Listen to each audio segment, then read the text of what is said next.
Voice of Indonesia. Dari Indonesia untuk dunia.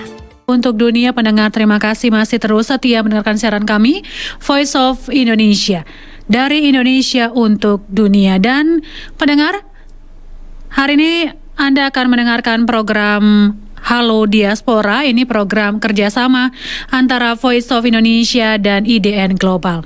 Dan kali ini narasumber saya adalah Bapak Arief Gunawan, CEO Sevenfold Asia Luxury Tourism and Hospitality Consultant nih. Dan kali ini pendengar kita akan ngobrolin mengenai migran Indonesia siap pakai. Dan sudah tersambung melalui Zoom ya dengan Bapak Arief Gunawan. Jadi kita sapa saja pendengar. Halo Pak Arief, apa kabar? Bagus, terima kasih Mbak Dora atas waktunya. Salam 24 jam diaspora global untuk seluruh dunia. Ya, salam diaspora juga Bapak. Sehat ya Pak Arief ya? Amin, amin. Terima kasih Mbak. Dan tema kita ini menarik sekali mengenai migran Indonesia siap pakai.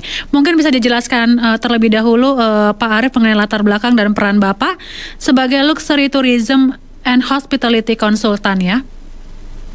Ya, sangat tertarik sekali pada khususnya bidang tourism sama hospitality. Karena background saya secara pribadi itu awalnya sekolah dan praktek dan kerja memang di tourism dan hospitality. Sampai akhirnya menekuni yang secara niche market yaitu di luxury level atau upscale level. Karena di situ masih belum banyak pemainnya Mbak. Jadi pada khususnya untuk saudara-saudara kita yang di Indonesia bahwa market untuk upscale atau luxury ini di seluruh dunia itu masih sangat minim. Oleh karena itu kami menekuni di bidang tersebut dan yang kami percaya juga bahwa yang luxury upscale market ini yang lebih sustainable. Prakteknya waktu pandemik yang lalu kami masih bisa hidup dan kami masih malah beroperasi sehingga tidak seperti saudara-saudara kita yang hotel-hotelnya besar pada tutup. Itu juga salah satu daripada sharing kami kontribusi daripada diaspora global terhadap tourism di Indonesia. Kami mengadakan pembincangan tersebut bagaimana kita resilient, bagaimana kita bisa bertahan. Oleh karena itu sampai sekarang ya kami masih mendalami di luxury, travel dan hospitality market di sini, Mbak. Oke. Jadi untuk luxury dan upscale level itu khususnya ini bidang travel begitu Pak ya?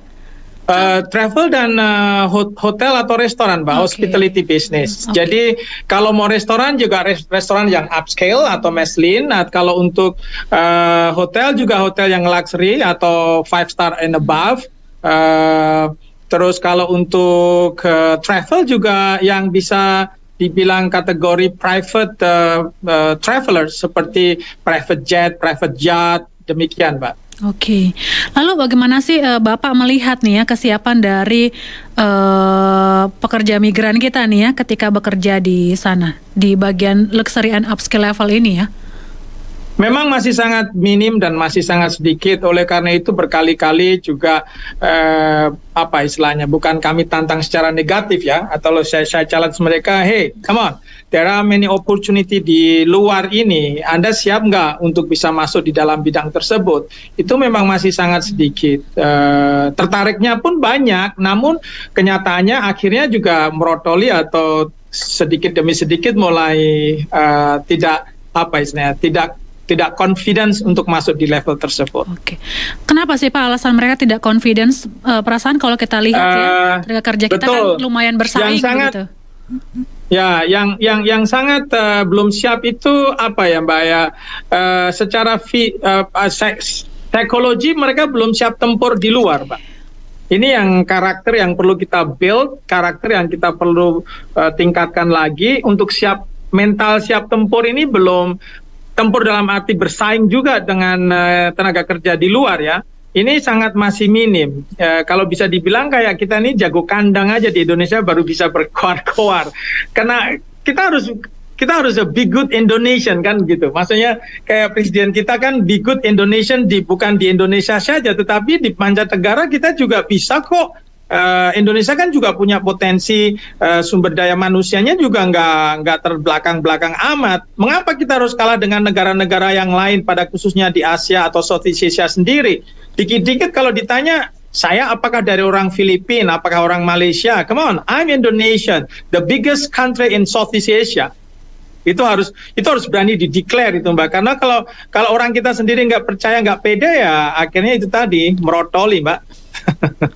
Jadi memang penting ya membangun mentalitas dulu begitu Pak ya. Sangat mental.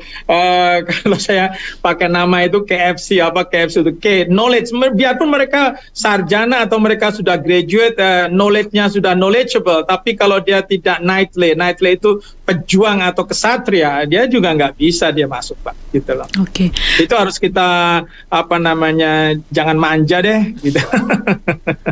Jangan manja ya. Jangan cuma hanya berani di kandang pasar saja lokal. Ya betul. Padahal luas kesempatannya di pasar internasional begitu ya. Sangat luas. Lalu bagaimana nih menurut Bapak membangun mentality itu sendiri? Nah ini dengan mengadakan talk show seperti ini, sharing seperti ini, itu juga kalau dibilang mungkin 1.000 yang mendengar, 1 yang tertarik, kan begitu. Karena ngapain jauh-jauh, kan begitu, ngapain jauh-jauh, di Indonesia juga bisa. Nah ini ya, kalau ketemu orang begini ya sudahlah, saya minggir aja kan gitu. Kalau kita mau menunjukin negara kita yang besar, dan kita juga punya kemampuan yang tinggi, kenapa kita tidak bertarung di pasar internasional instead of di pasar lokal, gitu loh.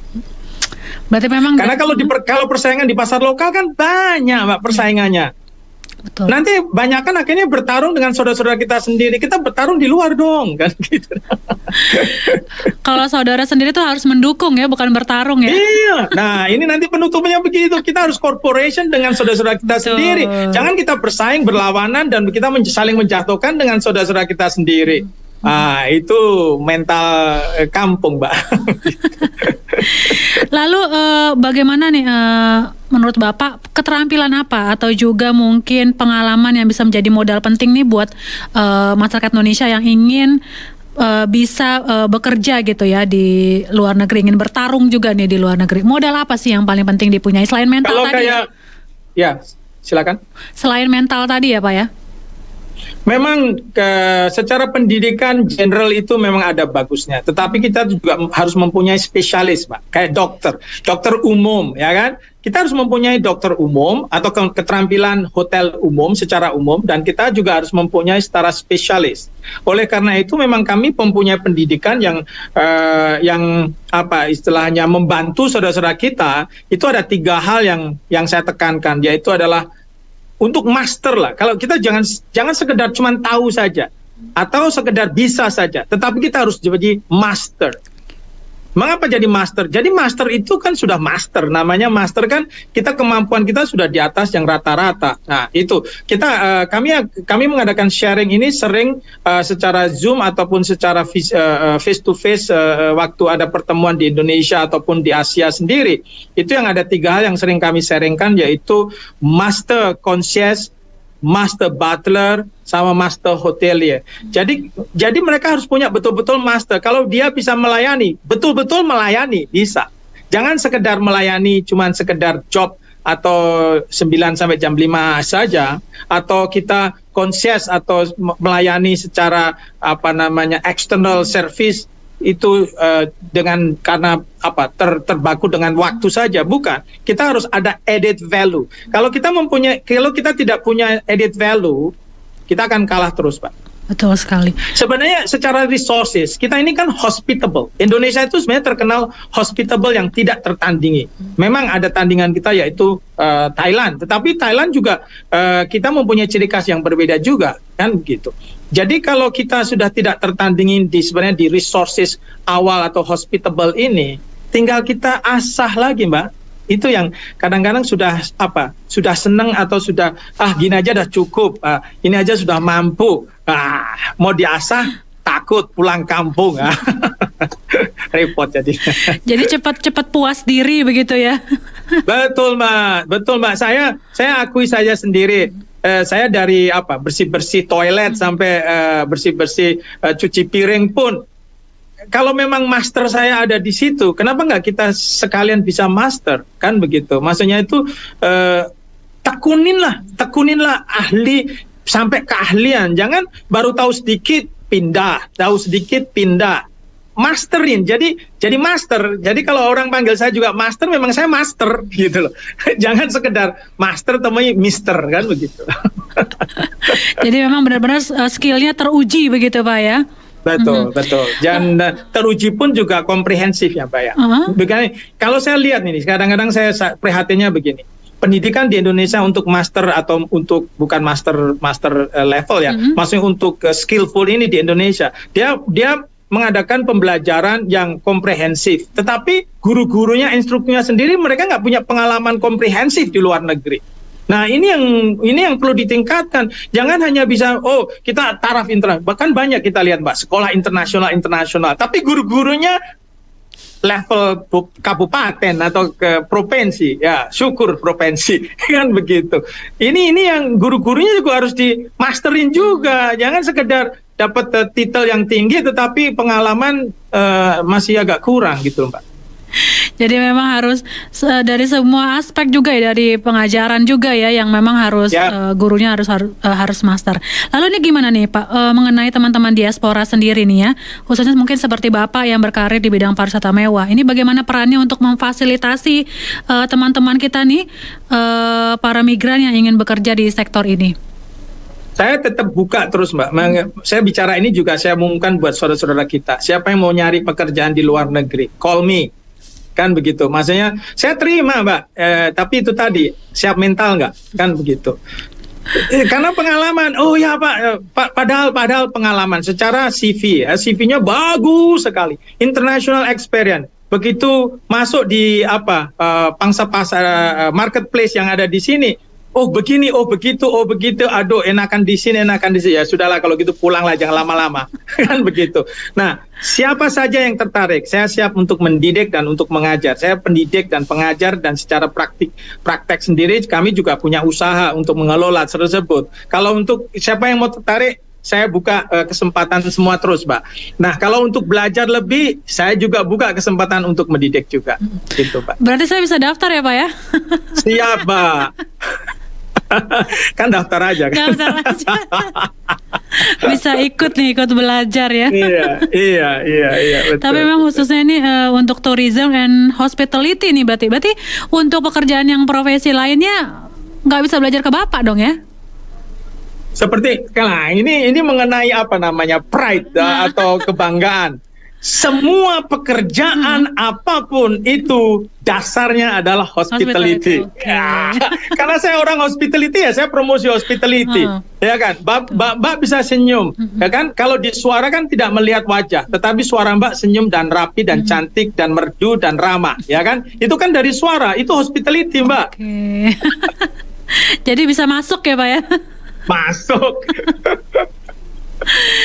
Tapi memang bagaimana sih Bapak melihat pekerja migran kita yang bekerja dalam bidang tersebut, dan memang banyak sanjungan gitu ya terhadap pekerja migran Indonesia yang bekerja di hospitality dan luxury tourism. Kita kan memang ramah ya dibandingkan yang lainnya. Jadi memang tadi selain keramahan tersebut juga Bapak bilang harus meningkatkan skill ya Pak ya? Ya. Betul. Kalau menurut Bapak di Indonesia sendiri sudah cukup baikkah begitu tempat pendidikan atau yang lainnya untuk mereka bisa meningkatkan skill mereka, atau memang mereka harus terjun langsung keluar untuk mengasah skill mereka? Skill memang harus diasah, Mbak. Teori misalkan dapat 100, tapi belum tentu prakteknya bisa 100. Mungkin bisa 3, bisa 4. Itu prakteknya. Apalagi kalau di luar negeri bisa 2 cuma 3. Kalau misalnya mereka rating, I'm the best from one of education atau university di Indonesia misalkan, the higher education, malah saya bertanya, sudah praktek di mana? Nah, kalau belum praktek, coba praktek dulu di Indonesia. Enggak, saya mau praktek di luar negeri. Nah, di Indonesia sendiri belum pernah praktek, mau langsung ke luar negeri. Bagaimana Anda siap mental? Saya siap mental. Ya sudah, biasanya saya, oke, coba, nggak apa-apa, coba. Biasanya memang pulang cepat itu yang belum pernah praktek, belum pengalaman, belum masuk. Karena kalau pengalaman itu kan nggak ada bisa di teori, Pak. Itu kan pengalaman langsung. Ya kan? Coba misalkan public speaking, udah pernah belajar, udah canggih, langsung di hadapan mic Mbak yang di depan situ mungkin grogi dia ngomong, ya kan? Nah, itulah contohnya kalau kita praktek tuh, makanya pendidikan kami ataupun pelatihan kami yang saya sharingkan itu adalah luxury leader experience, Mbak. Jadi bukan teori. Jadi kalau mereka misalkan jago experience di hotel tertentu, belum tentu jago di experience hotel yang lain lagi. Karena comprehensive luxury leader ini comprehensive skill yang sudah sudah uji coba atau sudah diuji di hotel-hotel ataupun di tempat perusahaan yang lain, begitu loh, Pak. Kalau untuk pemerintah sendiri, bagaimana Bapak melihatnya untuk mensupport nih teman-teman yang... Ada dua hal ini, Mbak, yang saya pengen ini, Mbak, dari pemerintah pada khususnya. Saya harapkan ada dari pemerintahan yang mendengar, pada khususnya untuk Kementerian Pariwisata. Memang saya akui jempol, promosi untuk luar negeri memang bagus, tapi promosi untuk produk yang ada di Indonesia kan. Tetapi tidak ada promosi atau peningkatan daripada sumber daya manusianya bersaing di luar negeri. Ini belum ada. Yang banyak yang ada di Indonesia diajarkan itu adalah biasanya kerja di kapal, ya kan? Kerja di kapal sendiri itu harus di saya akui jempol juga harus bekali lagi, mereka harus di-equip lagi untuk leader, jangan jadi blue labor. Saya paling anti nama-nama, makanya nama dari TKI itu paling saya nggak suka saya. Itu blue labor itu sudah menjatuhkan dari martabat orang Indonesia. Orang Indonesia juga pinter-pinter banyak kok di luar negeri, Mbak, gitu loh. Jangan hanya menjadi blue labor itu low level atau rank and file saja. Mereka juga harus dididik secara leadership untuk di kancah luar negeri. Nah, itu untuk pembekalan daripada Kementerian Pariwisata, bukan hanya promosi produk, tetapi juga harus ada orang-orang atau sumber daya manusia. Yang kedua untuk Kementerian Pendidikan, Pak. Pada khususnya saya lebih pengalaman kalau untuk tahap 10-20 tahun ini kan di Asia, Southeast Asia. Itu nama yang saya sarankan nama untuk sekolah-sekolah yang masih dibilang sekolah tinggi pariwisata. Tolong dirubah deh. Karena kalau di luar negeri itu kalau mereka mengikuti kalau di luar negeri itu kan harus diterjemahkan dalam bahasa Inggris. Habis diterjemahkan bahasa Inggris, diterjemahkan lagi ke bahasa misalkan Thailand, Korea, Taiwan, atau Mandarin, atau Vietnam, atau Kamboja, atau Laos. Itu diterjemahkan sekolah, Pak. Masa kita sudah selevel S1 misalkan, atau S2, sekolah tinggi pariwisata. Diterjemahkan kan tourism school, ke elementary school itu loh, Mbak. Nah, ini yang perlu dicatat ini, Mbak. Ngerti nggak gitu loh. Mohon maaf, ini saya udah ngomong sudah 3 tahun sejak pandemik ini, Mbak. Itu masih aja, ya nggak tahu lah. Kalau mereka nggak interest juga nggak apa-apa. Saya juga masih lanjut sendiri di sini. Cuman itu tadi, kalau saya mempunyai karyawan, lulusan sekolah tinggi pariwisata, bilang dulu sama sekolah atau rektornya, rubah, bisa nggak? Kalau diterjemahkan itu adalah tourism school, Mbak. Tourism school itu kan kayak elementary school, Mbak. Ya kan? Nah, kalau misalkan ini lebih parah lagi, ini sekolah, training center, ya kan? Misalkan tourism, pariwisata dan perhotelan training center, mati sudah. Training center, itu kan kayak untuk kursus, ya, Mbak. Kursus. Nah, ini, Mbak, padahal itu D4 untuk tourism sama perhotelan training center, diterjemahkan kan hanya kursus, Mbak, center. Itu titipan saya untuk pemerintah, Mbak. Terima kasih, Mbak Tura. Iya, dipikir hanya kursus selama 3 bulan saja gitu ya. Iya, mereka nggak percaya mau belajar 3 tahun atau 4 tahun. Belajar 3 tahun, 4 tahun kok di center, itu berarti nggak lulus nanti dibilang begitu, Mbak. Iya, benar sekali. Lalu kalau saran mungkin dan juga pesan Bapak nih untuk teman-teman migran yang punya cita-cita ya untuk sukses dalam industri pariwisata di luar negeri nih, mungkin bisa nih kasih sarannya nih, Pak. Yang mudah diingat KFC, suka KFC kan, Kentucky Fried Chicken itulah. Yang mudah lah, cepet-cepet aja kan begitu. Maksudnya itu apa? K itu harus knowledge, Pak. Knowledge boleh saja, tetapi jangan general. harus mempunyai skill. Kalau bahasa ya jangan bahasa Inggris aja, udah keren bahasa Inggris sudah 100 misalkan. Bahasa yang lain dong kejar. Ya kan? Kalau mau spesial, kalau be different, itu memang mohon maaf susah untuk ngalahin saya, Mbak. Saya 5 bahasa, Mbak. Oh iya Pak, bahasa kalau apa? Misalkan bahasa apa saja Pak? Bahasa Inggris itu bahasa ibu jadinya. Iya, Prancis, Itali, Spanyol, ya kan? Misalkan gitu. Karena sekarang kalau sudah bahasa internasional sudah bisa nggak kalau misalkan mau kerja misalkan di Thailand, mulai belajar bahasa Thailand. Kalau mau masuk di Cina, bahasa Mandarin, atau Cina itu kan Hong Kong ataupun Taiwan juga, ya kan. Terus kalau misalkan mau Laos, Kambodia, belajar lokal lagi. Sehingga itu bisa namanya added value. Jadi knowledge-nya bukan abal-abal knowledge sekedar saja. Kalau kita mau bersaing dengan, mohon maaf, kulit putih, ya kan. Kita kulit coklat, tetapi multiple coklatnya, Mbak. Jadi enak, Mbak, mahal coklatnya jadi. Betul. Isiannya gitu. banyak Jadi, ya Pak. yang F-nya, Mbak, itu juga harus faith, percaya. Kalau kita sudah punya kepercayaan, ilmu kita tinggi, jangan mengendor, terus takut, fearless. Kita jangan takut. Orang kita juga sama makan nasi atau makan tahu atau makan singkong, ya kan? Begitu sama kulit putih kalah, jangan dong. Jadi kita harus punya faith, kita harus kepercayaan, kita harus tinggi. Bahwa kita bisa, confidence. Gitu loh. Nah, untuk yang C ini, Mbak, itu tadi corporation, Mbak, harus kerjasama kalau di luar negeri. Kalau di luar negeri itu kita kan istilahnya apa? Sama-sama sebangsa. Banyak loh, Mbak, yang sama-sama sebangsa, bersaing.